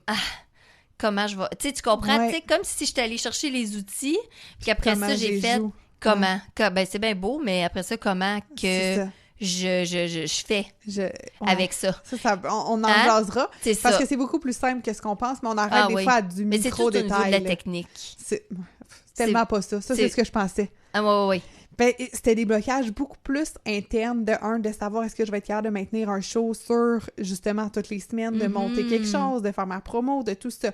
Est-ce que je vais être en mesure de trouver mes invités? Donc, mes peurs étaient beaucoup plus enracinées et aussi la peur de speak my truth. Ben oui, de speak ma vérité. C'est toi, là. Comme c'est vulnérable comme fois 1000. Ben oui. Puis moi, je suis pas une fille de montage. Fait que c'est pas vrai que je vais me réécouter puis je vais enlever tel bout parce que là, j'ai dit ça, puis là, je vais refaire des mots. Donc, il y avait quelque chose de me lancer dans le vide, puis ça a été ça. Dans les coachings avec Marco, je pleurais, puis je peux pas dire ça, puis tel podcast va être challengeant, je vais parler de poids, est-ce que ça va être reçu? Puis puis tu sais, ça m'a permis un peu de connecter, mais ça, il y a eu un énorme bond qui s'est fait là. Entre, mettons, septembre d'être ici, en janvier, ça a été un autre énorme bond. OK. Puis un autre saut quantique que j'ai eu, puis ça, c'est un saut qu'on a eu en commun. On est allé en vacances, mais pas ensemble, mais ensemble. Ensemble, mais pas ensemble, c'est ça. Chacune, on a vécu un peu la même chose, mais à distance. Oui, dans les mêmes dates à peu près, mois d'avril 2023, de goûter à une nouvelle partie de nous, une partie de nous qu'on laisse moins émerger dans le métro boulot dodo. Oui, exact. Puis de sentir, OK, mais ça, c'est moi. Oui. Sans être la fille de... Sans être la blonde... Ben, j'étais la blonde de, mais comme c'était un autre contexte totalement. Les soupers, j'étais pas une entrepreneur, j'avais pas de cliente, tout est... Donc, une genre de liberté que j'ai vraiment goûté. Puis au niveau, on a déjà parlé du phénomène de la manifestation, comment... Je disais, ça serait le fun qu'on aille telle affaire. On servirait de bord comme il y a un monsieur qui passait puis qui vendait telle affaire. Donc, il y avait une aisance, mais il y avait un lâcher-prise énorme dans ce voyage-là que Gab avait booké, mon chum. Donc, j'avais vraiment remis un peu dans les mains de Gab et dans les mains de l'univers aussi de « ça va juste être cool ». Oui. Et la gratitude, ça, toi aussi, tu l'avais vécu big time durant ton voyage. Ah oui. De pleurer devant un coucher de soleil, hein? Coucher de soleil, lever de soleil. De genre, d'être vraiment wow, puis d'être en émerveillement. Puis là, ça l'a fait, OK, est-ce que je veux continuer telle affaire? Est-ce que tel contrat est valide? Est-ce que si? Est-ce que ça? Je suis même tombée, j'ai pleuré quasiment un mois après, pas... Même après, après, t'as eu comme, on dirait, une petite déprime même, là. Oui, ça a fini au restaurant avec Pietro, justement, en pleurant ici à la Chine. C'est ça, exactement. Mais j'étais comme dans... Mais je peux pas continuer de faire ce qui était avant. Oui, c'est ça. Il y a comme un désir d'expandre des choses. Ah oui, complètement.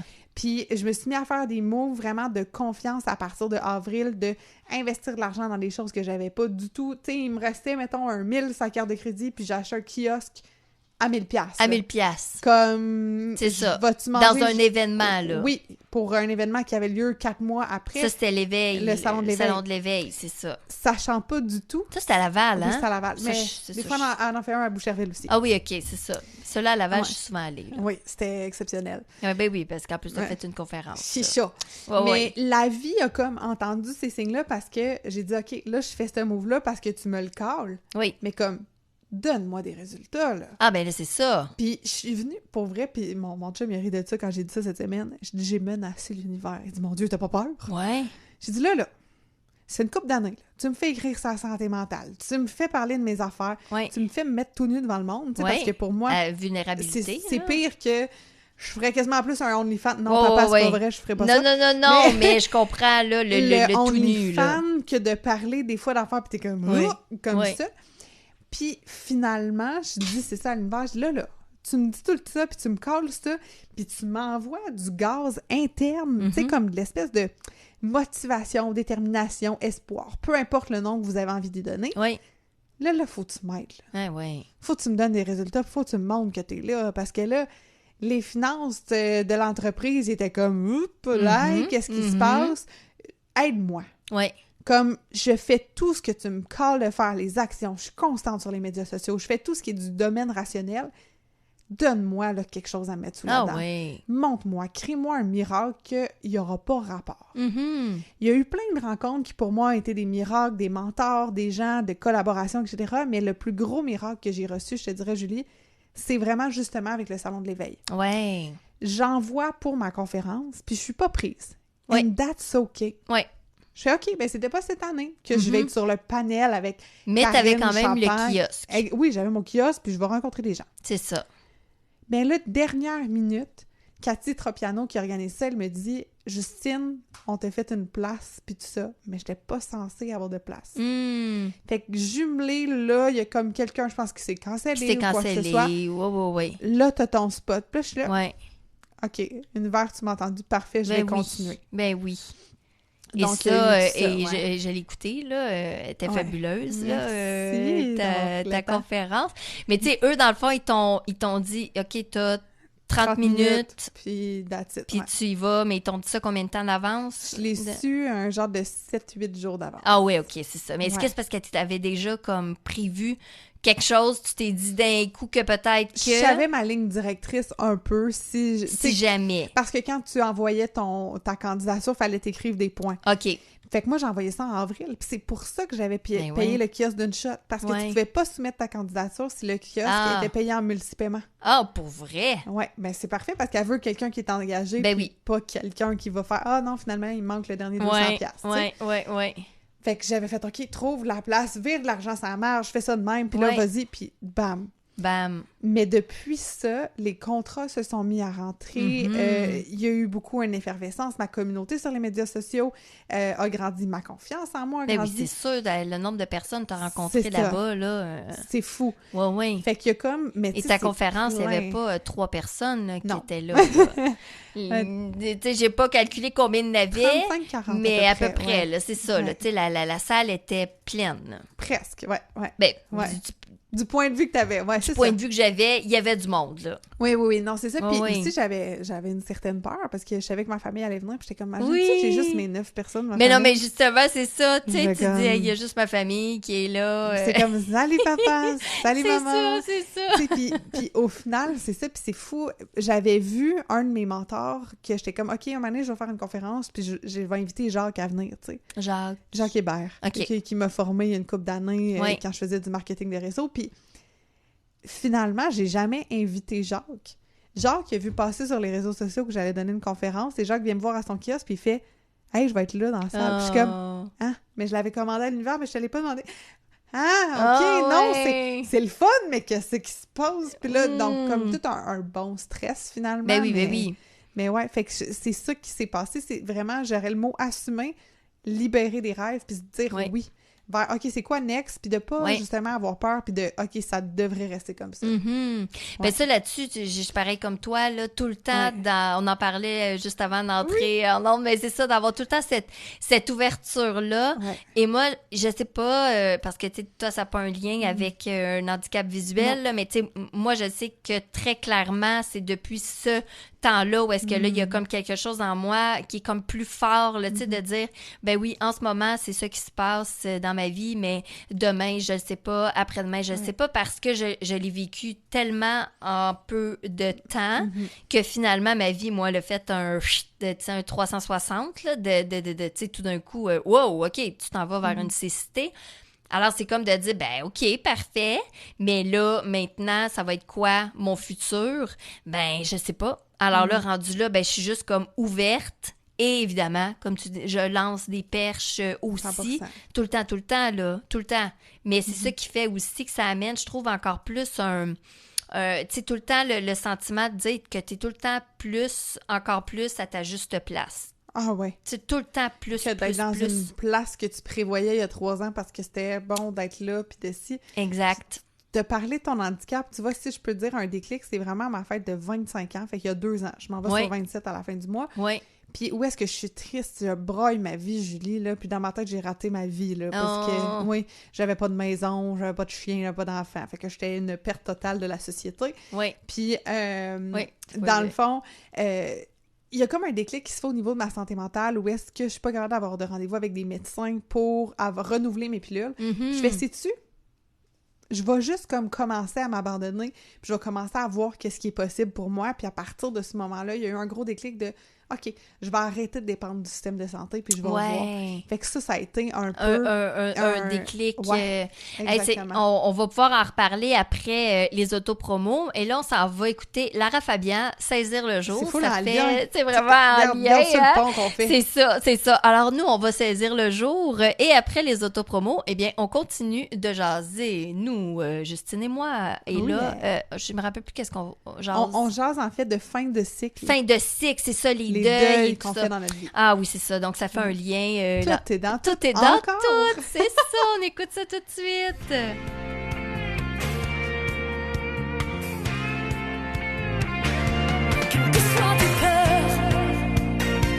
revient dans mon émission officiellement. Les fins de cycle, les deuils. Parce que dans le fond, on se rend compte que, moi, j'ai comme un petit deuil, là, tu sais, de dire, tu viendras plus dans mon émission comme la même fréquence qu'habituellement, mais je sais quand même que ce lien-là, il va exister. Si on enlève la radio, ça me fait vivre moins un deuil, là, parce que je sais qu'on va garder le lien. Mais quand même, on se rend compte qu'il y a plein d'événements dans la vie comme ça, de micro-petits deuils. Et il y en a, on pourrait dire à tous les jours. Là. Pour vrai, j'avais jamais reconnu ça, tu sais, comme observer ça, accueillir ça. Puis c'est, à un moment donné, je tombe sur un live Facebook de Cindy Dauteuil, qui est une coach d'affaires, avec Claudine Blier, dans le fond, qui est spécialiste dans les deuils. Ils sont ensemble, puis je pogne, tu sais, comme 10 minutes du live, puis Claudine mentionne ça, que on reconnaît pas assez tous les deuils, les changements, puis on fait pas de la place pour ça dans notre cœur. Puis je fais comme, oh my God, mais le nombre de fois que j'ai terminé un emploi, que, OK, une relation amicale, c'est fini, ou quelque chose comme ça, puis qu'on se laisse pas l'espace pour faire comme c'est correct que t'aies de la peine, c'est correct que ça te fasse quelque chose, c'est correct que t'aies envie d'avoir un gâteau pour souligner ça, etc., etc. Puis j'ai réalisé à quel point c'était ça un peu des fois de la tristesse accumulée que je comprenais pas pourquoi. Et aussi que ça venait avec un gros saboteur. OK? Quand je voyais la fin de quelque chose approcher, j'étais malade la dernière journée du travail. Comme mon dernier chiffre de travail, fait que je pouvais pas dire bye à mes collègues. Ou finalement, je donnais ma démission, puis c'était le soir même que je partais. Donc, de pas me laisser vivre des fins ou de pas reconnaître « Ah, ça me fait de la peine de plus travailler avec telle personne puis de plus la voir. » Donc, de tout enfouir ça. Ah, OK. Et exemple, le fait de dire que t'es en vacances et c'est là que t'es malade aussi. Ou, tu sais, de juste avant de recommencer à travailler, ou, tu sais, il y a comme, tu tombes malade, ou... je trouve qu'il y a quelque chose aussi dans tu sais, le fait d'être en deuil aussi, même quand c'est, exemple, une vacance, tu sais, que la vacance se termine, et comme moi, quand je suis revenue du Sud, là, je pense que c'est ça, moi aussi, j'étais un mois, là, mon Dieu, c'était dur, là. On dirait que j'étais comme en peine...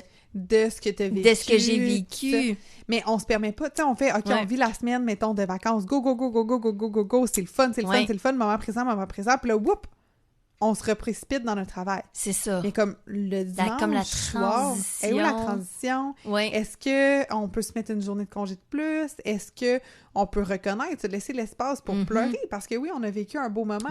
Puis c'est correct d'avoir de la peine qu'il soit plus là. Puis j'ai envie de te partager quelque chose, Julie. Je n'ai même pas parlé sur mes médias sociaux, mais on a eu un petit chat à la maison pendant 3 jours. OK? Un petit bébé chat. Cette semaine-là. Mais j'en ai pas... Oui, c'est récent. Oui, je te montrerai une photo. Mais parce qu'on a été l'adopter, mais en sachant très bien qu'il allait devenir un cadeau de fête pour la sœur de Gab. OK? Puis là, mais il a été à la maison. Oui, c'est ça. Il donc, est venu de jeudi jusqu'à hier. Oh là là, mais en sachant qu'il allait partir. Quitter. Puis là, c'est là que je me suis rendu compte que même si on sait qu'une relation va se terminer, une relation de travail, une relation professionnelle, etc., on a quand même un attachement. Puis là, on lui a pas donné de nom parce que là, on voulait pas s'attacher plus qu'il faut, mais on avait une habitude. Tu sais, on parlait d'adaptabilité en début d'émission. On s'est adapté à avoir cette petite bête-là jeudi, vendredi, samedi. Puis là, hier, on était lundi, comme un 4-5 jours. On avait déjà une routine qui s'est installée. On a fait de la place, tout ça. Puis là, hier... on a versé des larmes, là, mon chum et moi, là, mais malgré la joie qu'on offrait le cadeau à sa sœur qui a pleuré en recevant le chaton, puis tout ça, puis tu sais, puis là, c'est là qu'on a dit, aïe, à quel point le bonheur, c'est la joie et la tristesse qui sont comme amalgamées, c'est un beau moment. Mais hier, je me suis permise à mon journaling d'écrire sur, OK, merci le petit chaton d'avoir été là, tu nous as appris ça. Puis on a lu ça, on s'est donné droit à nos larmes, mais aujourd'hui, je vais bien. Je suis pas dans me dire « Oh my God, il est où le chat? On va aller s'en acheter un, on va aller faire ça, puis on va aller compenser l'émotion. » Versus que, OK, elle était là, Lui, il était là pour nous montrer qu'ensemble, on est capable de prendre soin d'un petit être. Est-ce que ça va être un chien? Est-ce que ça sera un enfant? Non, papa, je suis pas enceinte. Donc, non, c'est ça. Là, c'est pas un scoop pour la famille qui était là. Non. Mais donc, j'ai vu qu'on était capable. Fait que ça a été notre apprentissage. Mais oui. On a vu qu'on était adaptable, qu'on était capable de faire ça. Oui. Donc, de reconnaître qu'est-ce que cette expérience-là est venue nous amener, au lieu de l'enfouir. Puis finalement, dans 3 mois, de l'enfouir, ou comme tu dis, ou de la compenser. De dire, oh mon Dieu, vite, ça nous prend un autre bébé chat. On peut pas vivre sans de petits bébés chats. Et des fois, juste le fait de, comme tu dis, tu sais, de nommer, d'écrire, de reconnaître, ça fait que finalement, ben non, t'as peu, là, on se garoche pas à acheter un petit chat, là.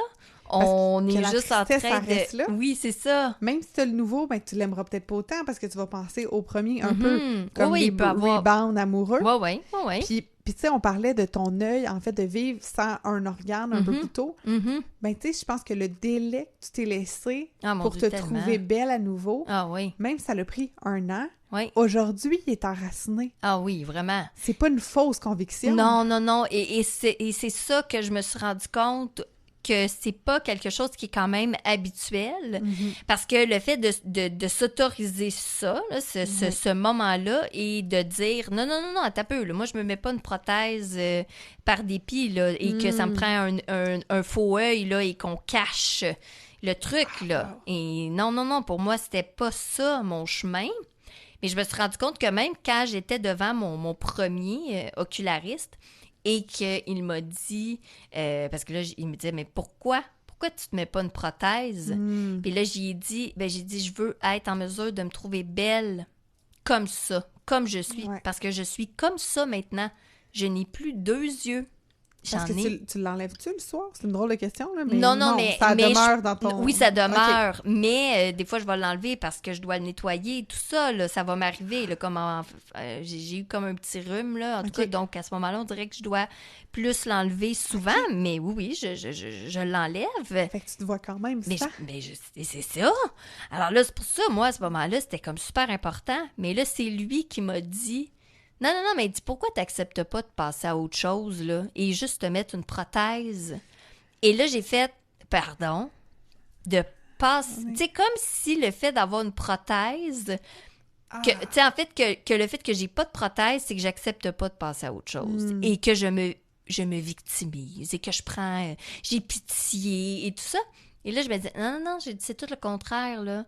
J'ai dit, moi, je fais pas ça dans l'intention de dire, là, je n'avance plus, ma vie n'avance plus.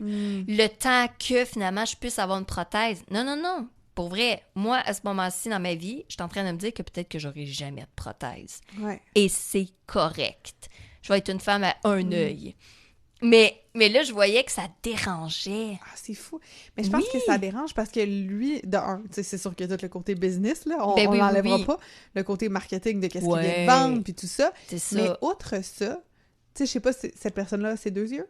Oui, il y a ses 2 yeux. Il y a la non-connaissance de la réalité, puis de me dire, moi, si j'étais là-dedans, oh my God, je pourrais pas tolérer ça. Oui, c'est ça. Puis je pense que c'est ça qui amène le challenge quand on fait, puis pour faire le pont avec les deuils, avec les changements, les fins, quand on met fin à une habitude, comment c'est confrontant chez l'autre. Ben oui.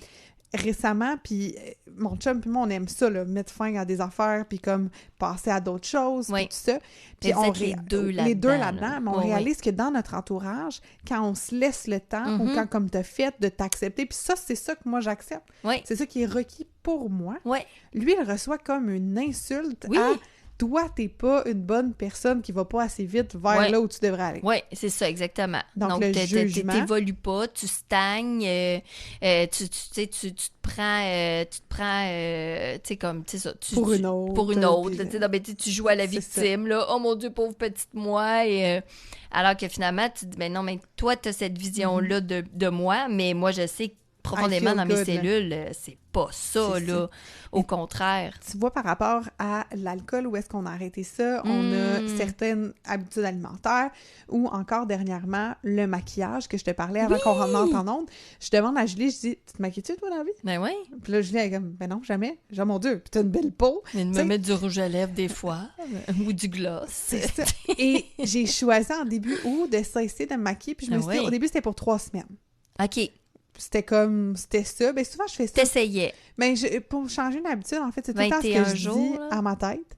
J'ai fait les 3 semaines. Dans 3 semaines, tu auras le droit de recommencer. C'est ça. Fait qu'il y a comme une possibilité qui fait que c'est pas un changement permanent. Ouais. Fait que je fais, OK, c'est un défi. C'est ça. Puis là, après ça, je vois qu'est-ce qui est requis. Mm-hmm. Mais au fil des discussions que j'ai avec les gens sont comme, ben non, mais c'est tellement un add-on, c'est le fun de se maquiller, puis là, tu refuses qu'est-ce qui est disponible socialement, puis tout ça. Puis là, je suis comme, ben non, je refuse pas. C'est juste que j'ai l'impression que quand j'en mets, je mets moins. Ouais. Puis là, le lendemain, je me trouve pas belle parce que j'en ai pas. Parce que là, t'en as pas, puis là, ça devient comme un cercle vicieux, là. Exactement. Puis là, l'autre fois, je me trouvais vraiment pas belle un matin, fait que j'ai mis plus de maquillage. Puis là, j'ai vu des photos, puis j'étais comme, ça, c'est pas beau. Non, c'est ça. Fait que c'est un cycle qui finit que finalement, j'aurais peut-être ramassé à me refaire faire des cils, puis me refaire... Non, finalement. On le sait pas, là, où ça peut mener. Oui, tout à fait. Puis là, j'ai fait, il y a quelque chose de comme malsain là-dedans. Fait que je vais mettre fin à ça pour 3 semaines. Je l'essaye. Puis après, je verrai. Mais j'ai pleuré une journée de temps, là. Ah oui! Quand j'avais sorti ma pochette, oui, je pleure souvent à la gang, de maquillage, je me suis dit, je vais le jeter. Oui! Puis là, j'ai fait, ici, il était juste dans le tiroir. Fait que si tu le veux, dans 3 jours, c'est correct. C'est ça. Puis finalement, je me suis permise un matin de me mettre juste du cache-cerne. L'autre matin, juste du gloss. Donc, de jouer avec ça, mais sans que ça devienne une obligation. Mais ça challenge les gens. Quand nous, on fait, non, ça, c'est plus requis pour moi. Pour moi. Mais c'est vrai ce que tu dis, parce que là, tu sais, c'est pour une habitude, on pourrait dire là, que, tu sais, pour les femmes, du moins, le nombre de femmes qui se maquillent, il y a plus de pourcentage de femmes qui se maquillent naturellement, là, qui se mettent un petit quelque chose. Moi, j'ai des amis qui se mettent juste du mascara, mais ça leur prend leur mascara, là. Sinon, j'ai l'air fatiguée. Non, c'est ça, exactement. Donc, c'est pour ça, c'est de dire tout d'un coup, ben, OK, mais moi, je fais le choix de pas me maquiller, de vivre avec l'inconfort qui pourrait arriver. Donner une conférence, pas de maquillage. Demande-moi comment je me suis sentie le matin. C'est ça. Hein? Ben, moi, je fais, ben, il n'y a rien là. Parce que c'est toi, parce que c'est ton état. Ça. Exactement. Mais de l'autre bord, de me faire dire, non, mais t'es pas la première personne qui me dit ça. C'est comme si je me maquillais. Je me dis, ben non, voyons donc, je me maquille. Parce qu'on associe la beauté au maquillage. Donc, si je dis non, si je refuse le maquillage... Ah oui, hein? Un peu comme on parlait dans notre premier segment, où est-ce qu'on parlait du changement, que c'est le derrière qui est associé. Pourquoi je me maquille? Pour me trouver belle. Pourquoi je bois de l'alcool? Pour avoir du fun avec ma famille. Mais est-ce que je peux avoir du fun sans alcool? Est-ce que je peux me trouver belle sans ça? Est-ce que toi, tu peux t'aimer sans prothèse? Exact. Et avec prothèse. Donc, ça devient les deux. C'est pas un choix, au final. C'est et. C'est ça. C'est deux possibilités. Ben oui, parce que c'est sûr que, rendu là, quand j'ai fait le choix d'avoir une prothèse...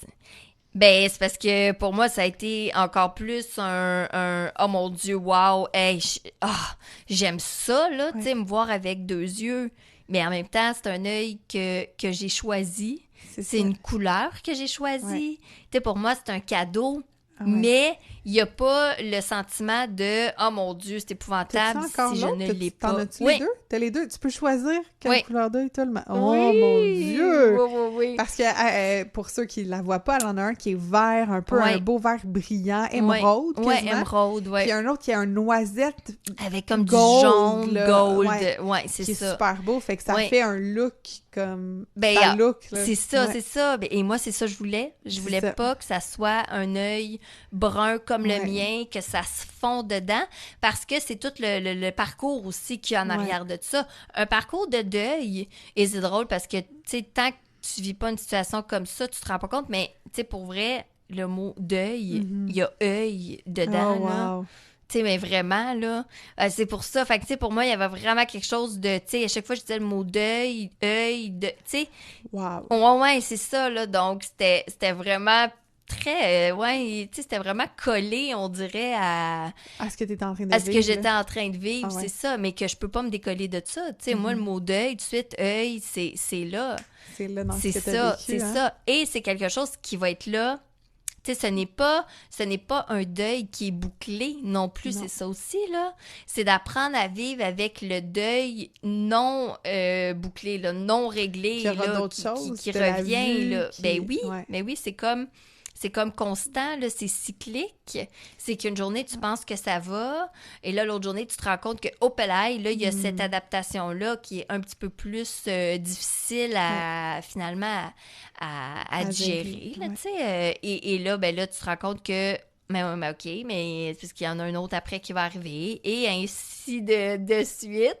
Donc, c'est vraiment plus de dire, moi, finalement, j'embrasse, là, finalement, cette globalité-là de situation. Oui, exactement. J'ai l'impression, puis tu me diras c'est quoi pour toi, là, mais qu'au niveau, justement, tu sais, même si le deuil est jamais comme... Tu sais, c'est comme une cicatrice, on va l'avoir encore, tu sais. La peau revient belle, tout ça, mais il y a tout le temps une petite micro-ligne. Oui. Mais je pense que ce qu'il y a qui, personnellement, m'aide, c'est vraiment toute la gratitude pour ce qui a été, pour ce que ça m'a apporté. Parce que, OK, je peux m'avoir, je sais pas, égratigné en allant faire du vélo, mais si j'ai de la gratitude pour ma ride de vélo, plus que de regarder « Oh non, mon bras n'est plus parfait », je te fais un exemple qui est super banal, mais tu sais, dans ton cas, comment tu deals ça par rapport à ta vision? Ben moi, c'est exactement ça. C'est le parcours, c'est le processus qu'il y a en arrière. Donc moi, chaque fois que je regarde derrière moi et que je vois toute cette évolution-là, évidemment, il y a une immense fierté. Mais c'est pour ça qu'à ce moment-là, c'est plus ce qui reste, c'est pas toutes les opérations, c'est pas le fait qu'il y a un œil qui a été enlevé à travers tout ça. Mais je suis en mesure de ressentir, de savoir exactement comment je me sentais et de dire, attendez un peu, là, ça s'est pas fait de même, là. Il y a eu du travail en arrière de ça, là. Parce que mes étapes, je les connais et je connais encore les étapes qui sont là aussi. Qu'il y a des moments où est-ce que j'ai une sensation là, en moi là, d'espèce de « Oh mon Dieu, OK, je vais-tu réussir? Je vais-tu passer au travers? » là, c'est encore là, ça, là. Parce que c'est vraiment le fait de... C'est que tout d'un coup, t'avances, mais tu vois plus en avant. Donc, c'est sûr que ça a un sens quand même différent là, au niveau de la vue, parce que tout est visuel là, dans la vie, là. Et on met toute notre énergie là-dessus. Sur ce qu'on voit. Ouais. Et moi, souvent, je challenge le monde autour de moi. Je dis, OK, parfait, tu penses à ça et tout ça, mais OK, mais physiquement, là, pour vrai de vrai, là, tu te lèves et tu vois pas ta journée, comment qu'elle se passe. Et là, mes amis, là, à chaque fois, là, sont « Oh mon Dieu! Mais non, attends un peu, là, il n'y a rien qui peut se passer, là. » Premièrement, je peux pas sortir de mon lit, je suis en état de détresse avancée, je peux pas aller travailler, je peux pas aller porter mes enfants à garderie, je peux pas. Et c'est souvent le « je peux pas ». Tu sais, le fameux « je peux pas ». Mais là, tu dis, c'est exactement ça. C'est ça que j'ai vécu et c'est ça que je vis encore, là. Le premier réflexe, c'est le « ah, je peux pas ». Mais là, après ça, moi, je reviens rapidement dans le « je peux », mais comment je peux? Mais comment je peux? C'est pas exactement. Le comment traditionnel. Puis je veux dire, moi, ce qui m'a saisi dans les derniers mois, c'était rare qu'on quittait la radio ensemble, puis une fois, tu descends les marches, tu descends genre 3 étages, les marches quand même à pic. Je les vois, là, les marches, puis je me tiens, puis tout le kit, puis Julie, elle descend ça comme une traite, puis je suis comme... Pardon? Je sais pas si tu vis ma réaction, je suis comme, Julie, toi, tu prends les marches, moi, dans ma tête, Julie, elle prend l'ascenseur. Tout le monde tu m'avais répondu...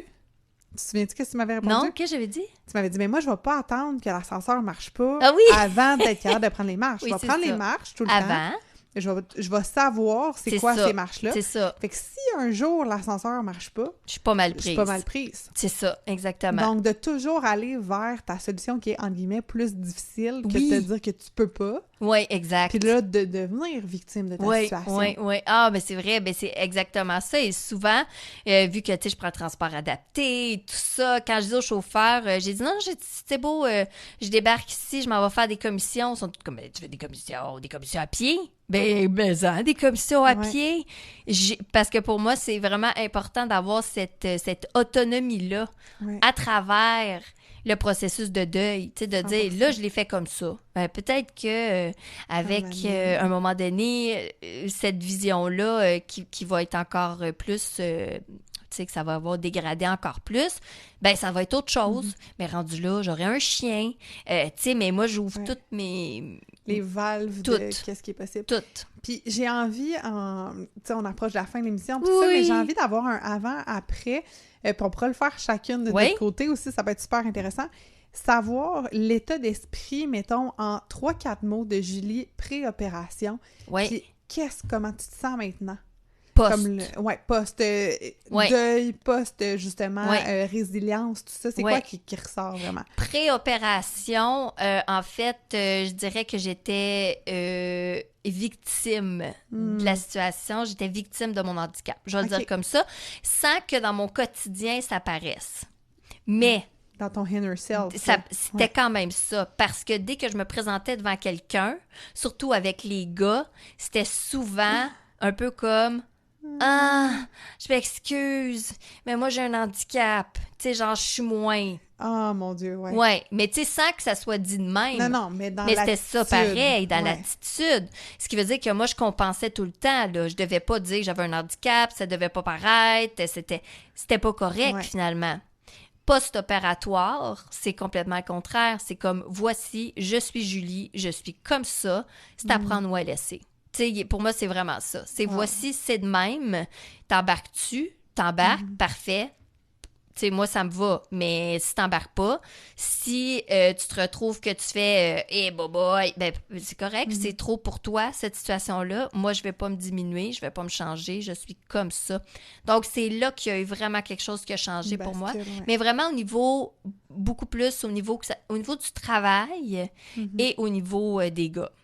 J'aime ça. Oui, c'est vraiment ça. Toi? Je dirais qu'il y a beaucoup de peur, mettons, de peur de perdre. Ah oui. Avant, peur de perdre des amis, peur de perdre l'amour des gens, de comme, oh my God, mais si je dis ça, est-ce que les gens vont me suivre? Est-ce que je veux ça? Puis de l'autre côté, je vais dire une confiance à gagner. Donc, je sais que j'ai tout à gagner d'être moi, parce que quand, dans le fond, je suis pas moi, ben c'est moi que je perds. Ah oui! Fait que c'est plus ça de comme, je vais gagner, puis oui, des fois, il y a des abonnés, oui, des fois, il y a des amis qui se sont éliminés en cours de chemin. Oui. Qu'il y a comme un ménage qui s'est fait naturellement. Mais je vis bien avec ça, puis des fois, comme je vais même me réjouir quand il y a des gens qui se désabonnent de l'infolette, parce que je suis comme, ça fait des personnes de moins à essayer de plaire. Oui, c'est ça. C'est des gens qui aimaient pas ce que je faisais, fait que tant mieux. Fait qu'il y a ça qui est autant au niveau, justement, relationnel, dans le niveau personnel qu'au niveau professionnel aussi, c'est ça. Oui! C'est beau! Je trouve que ça complète bien, ça boucle, parce que c'était vraiment ça, finalement, cette émission-là, hein, tout était interrelié, mais c'était vraiment, c'est ça, c'était une belle boucle. Mais moi, je suis super contente parce qu'on va terminer ça avec une chanson que moi, j'adore, mais en fait, c'était vraiment drôle, parce que quand tu disais, t'as-tu ça? Ben oui, on l'a, parce que c'est moi qui l'ai...